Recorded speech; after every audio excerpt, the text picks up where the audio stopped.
anak Arab pulang ke Arab. Nyampe di Arab, membeli arang. Siang ku harap, malam ku harap. Tapi yang diharap ternyata diambil orang.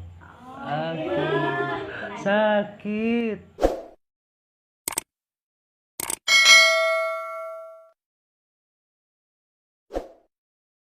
Bismillahirrahmanirrahim.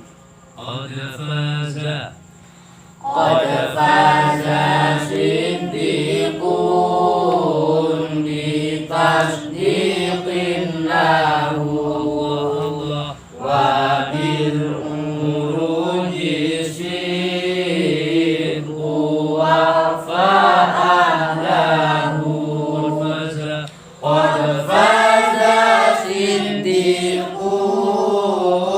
bi tasdiqin lahu wa bil uruji sidqu wa fa'alahu. Kita tahu sahabat Abu Bakar adalah sahabat yang paling utama.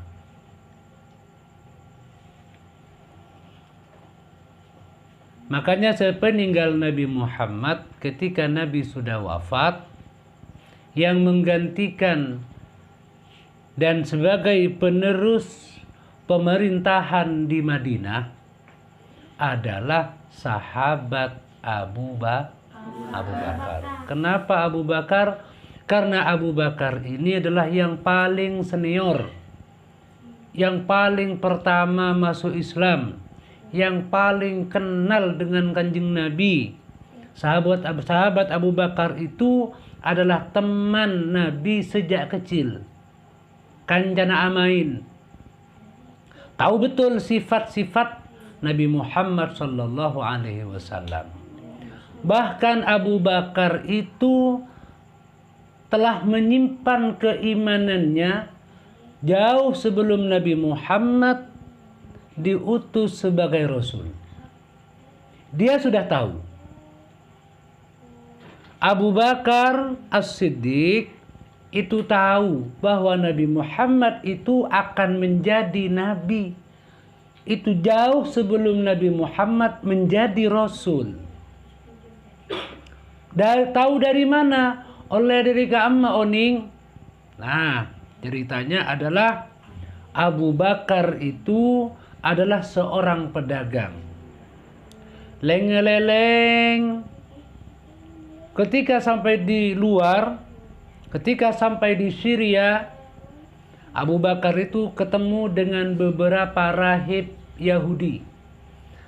Bertemu dengan beberapa pendeta Yahudi. Nah, ketika ketemu dengan pendeta Yahudi, Abu Bakar mengomongan, "Sampean dari mana, Mas?" "Saya dari Makkah." "What? Dari Makkah?" "Iya, dari Makkah." "Memang kenapa? Kok sepertinya Bapak pendeta ini heran?" "Bukan begitu. Saya membaca di kitab Taurat, di kitab-kitab yang terdahulu termasuk kitab Taurat, akan ada nabi akhir zaman yang sifat-sifatnya begini-begini. Orangnya seperti ini, rambutnya, cara jalannya, tutur bahasanya, sifat dan perilakunya sebut kapi." Dan itu menjadi Abu Bakar maenga tangkancah. Tanda-tandanya seperti tangkancah. Seanya Muhammad bin Abdullah. Waduh, jangan-jangan dia. Kalau dia, saya pasti percaya. Karena dari kecil Muhammad itu tidak pernah melakukan perbuatan tercela. Nabi Muhammad itu tidak pernah berbohong. Nabi Muhammad ya, bukan disebut Nabi masih. Muhammad teman saya yang kecil itu tidak pernah berbohong, tidak pernah berdusta, tidak pernah ngeprank, tidak pernah tak sopan ke orang, tidak pernah ngomong jorok, tidak pernah ngomong kotor. Dia itu selalu bersih, selalu terpuji sikap-sikapnya. Jangan-jangan dia Itu disimpannya. Dan yang mengatakan itu bukan hanya satu pendeta, tetapi beberapa pendeta Yahudi. Orang Yahudi bacanya dari mana? Dari kitab Taurat. Emang kitab Taurat dari mana? Kitab Taurat itu sama dengan Al-Quran, yaitu turun dari Allah Subhanahu wa Ta'ala. Kitab Taurat yang dulu, bukan yang sekarang. Sehingga ketika Nabi Muhammad suatu ketika mendakwahkan dirinya sebagai Rasul, sebagai Nabi, Abu Bakar langsung beriman. Abu Bakar langsung percaya. Kenapa? Karena imannya Abu Bakar itu sudah disimpan sejak lama sebelum Nabi diutus. Kadang-kadang kan orang berpikir, macam kembang Abu Bakar ya beriman kepada Nabi Muhammad. Disekuli beriman, digujur apapun yang dikatakan Nabi Muhammad percaya melalui Abu Bakar. Jangan-jangan Abu Bakar tuh nggak punya pendirian. Benih tak punya pendirian. Itu orang paling cerdas itu Abu Bakar. Paham? Paham. Nah, di sini dikatakan qad faza siddiqun. Abu Bakar itu menjadi sangat beruntung. Beruntungnya Abu Bakar, apakah karena hidup di zaman Nabi? Tidak. Apakah karena Abu Bakar itu sahabat dekat Nabi? Juga tidak. Apa yang menyebabkan Abu Bakar menjadi beruntung? Bitasdiqin lahu, karena membenarkan Nabi. Nah, dia jong. Intina adalah karena membenarkan Nabi. Maka siapapun yang membenarkan Nabi Muhammad, dia akan beruntung. Walaupun bukan sahabat Nabi, walaupun tidak pernah hidup di zaman Nabi, walaupun tidak pernah ketemu Nabi, tetapi dia membenarkan Nabi, mengikuti Nabi, mencontoh kehidupan Nabi, maka orang itu berhak untuk beruntung, berhak untuk mendapatkan ridha Allah Subhanahu. Percuma hidup di zaman Nabi kalau tidak beriman. Betapa banyak orang yang hidup di zaman Nabi, tapi mereka justru memerangi Nabi, mereka memusuhi Nabi, mereka mau membunuh Nabi, karena dalam dadanya tidak dibukakan pintu hidayah oleh Allah Subhanahu. Percuma juga menjadi kerabat Nabi, menjadi keluarga Nabi, menjadi famili Nabi juga percuma. Karena Abu Lahab itu paman Nabi. Abu Lahab paman Nabi. Rumahnya berdekatan. Bungkon Abu Lahab dan bungkon Kanjeng Nabi itu setanian. Paman. Selain itu, pernah anaknya Abu Lahab oleh putrinya Nabi. Berarti Hafisanan. Namanya Utbah. Utbah itu mendapatkan memperistri putri Nabi Muhammad sallallahu alaihi wasallam. Tidak cukup sampai di situ. Bukan hanya Utbah bin Abu Jahal yang dapat putri Nabi. Alain Utbah nyamana Utaibah. Itu pas oleh putri Nabi juga. Tuti Hafisanan dugale. Saking akrabnya, saking dekatnya. Tetapi ternyata apa? Begitu Nabi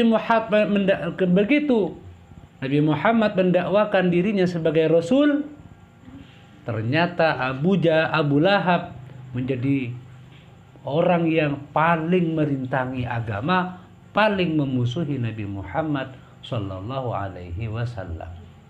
Artinya apa? Kita ini walaupun tidak pernah ketemu dengan Nabi, kita walaupun tidak pernah menatap wajah Nabi, kita nggak pernah bersalaman dengan Nabi, kita nggak pernah sholat di belakang Nabi, kita nggak pernah angkat pedang bersama Nabi, kita nggak pernah jagongan dengan Nabi, tetap kita itu menjadi orang yang beruntung. Kenapa? Karena membenarkan Nabi Muhammad sallallahu alaihi wasallam. Makanya dulu itu pas lagi ngumpul-ngumpul begini dengan para sahabat, Nabi itu terlihat menangis. Nangis, air matanya itu menetes jatuh di pipi. Jatuh ikan deng royo, cerat dong rojong. Dibilang air mata jatuh di pipi kan wajar. Gila gila. Lantai kiri kan deng. Ketika beliau itu terlihat menangis, para sahabat bertanya, "Ya Rasulullah, kenapa engkau menangis? Adakah sesuatu yang menyusahkanmu? Apakah ada musuh yang hendak menyerang kita dalam jumlah yang sangat besar sehingga engkau merasa bersedih?" Apa kata Nabi? "Aku rindu dengan kekasihku." Kata sahabat, "Ya Rasulullah, bukankah kami ini, kita ini adalah kekasih engkau?" Kata Nabi apa? "Bukan, kalian itu adalah sahabatku. Tetapi aku merindukan, aku kangen, pingin banget ketemu dengan kekasihku." Makin penasaran para sahabat, "Ya Rasulullah, siapakah kekasihmu itu?" Kata Nabi, "Kekasihku adalah orang-orang yang tidak pernah bertemu dengan aku, tidak pernah menatap wajahku, tetapi mereka beriman kepadaku." Berarti siapa? Ya kita ini yang dirindukan oleh Nabi Muhammad sallallahu alaihi wasallam. Jadi gulaban sambian nih kapan dirindukan oleh Nabi, sudah dicintai oleh Nabi. Tinggal kita, apakah kita mencintai Nabi? Tinggal kita, apakah kita ini kangen dengan Nabi? Tinggal kita, apakah kita ini rindu dengan Nabi? Karena kalau cuma Nabi saja yang cinta ke kita, kalau cuma Nabi saja yang sayang ke kita, tapi kita tidak, itu namanya bertepuk sebelah tangan. Kalau cinta udah bertepuk sebelah tangan gimana? Hanya akan menorehkan kecewa di dalam hati.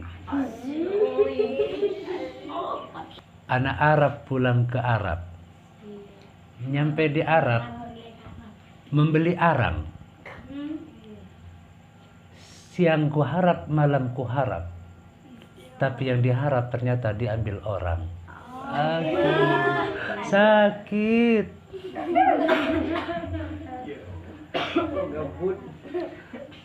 Allahumma sholli ala Muhammad. Yang bisa membuat kita beruntung adalah iman kita kepada Nabi Muhammad sallallahu alaihi wasallam.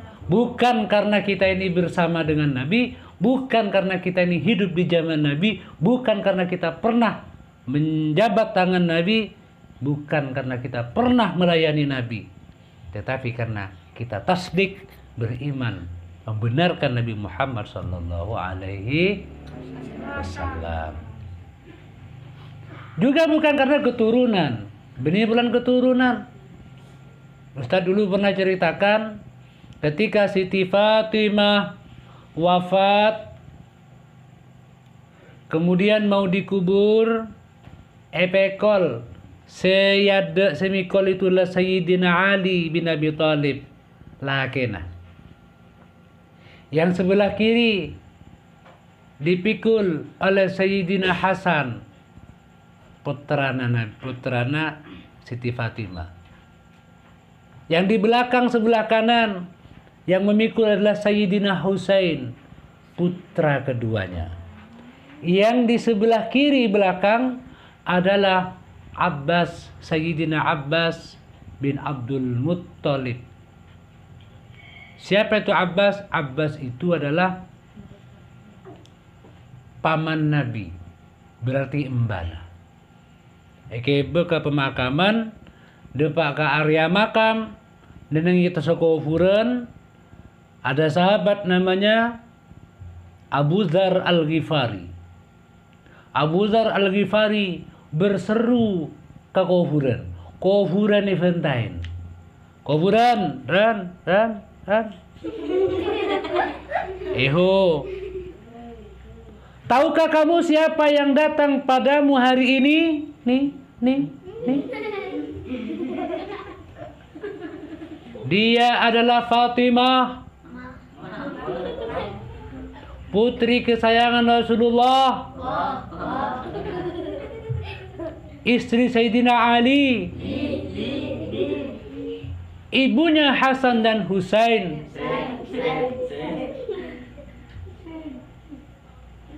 Huk. Persis.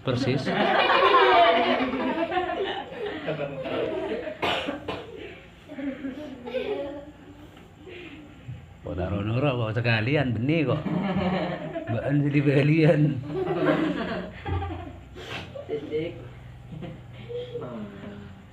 Tiba-tiba semua yang hadir di situ mendengar ada suara dari kubur. Kufuran namunyi. Muni dina buru. Tina magi sandal lah. Apa jangan kuburan? Ma ana bi maudi'i hasabin wa nasabin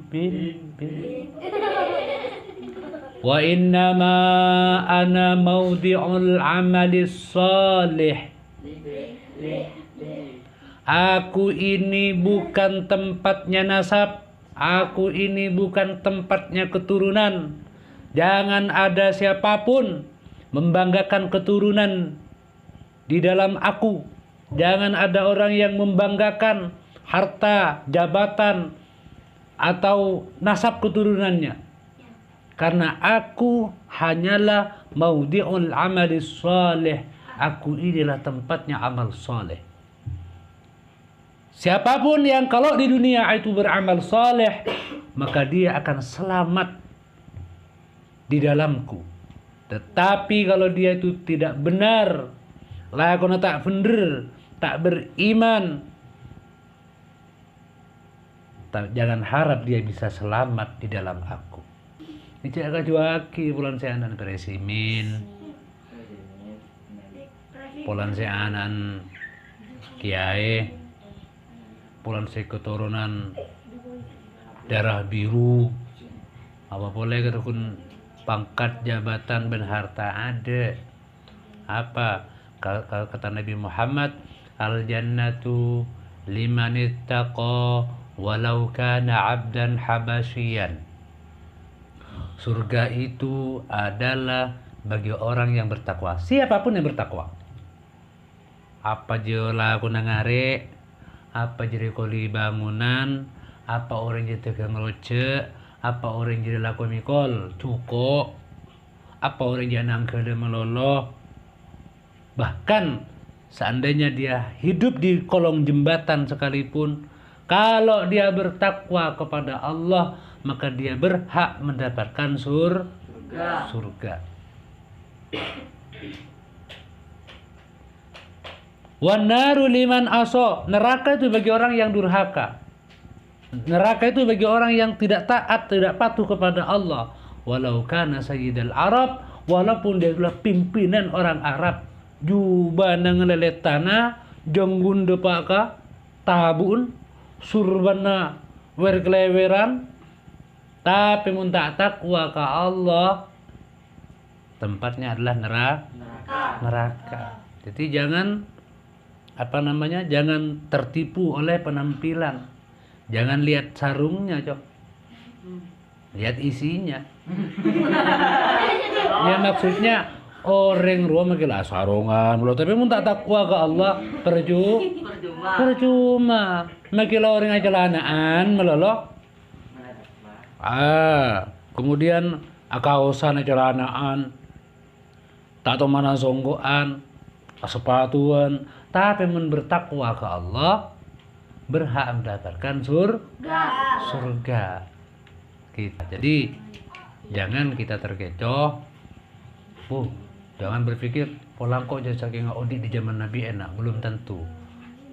Bisa jadi hanya menjadi musuh yang merintangi dakwahnya Nabi Muhammad sallallahu alaihi wasallam. Intinya adalah kita bersyukur ke Allah karena hingga hari ini kita masih dipilih oleh Allah untuk jadi orang yang beriman kepada beliau. Mudah-mudahan ya kuat umat Nabi Muhammad sallallahu alaihi wasallam.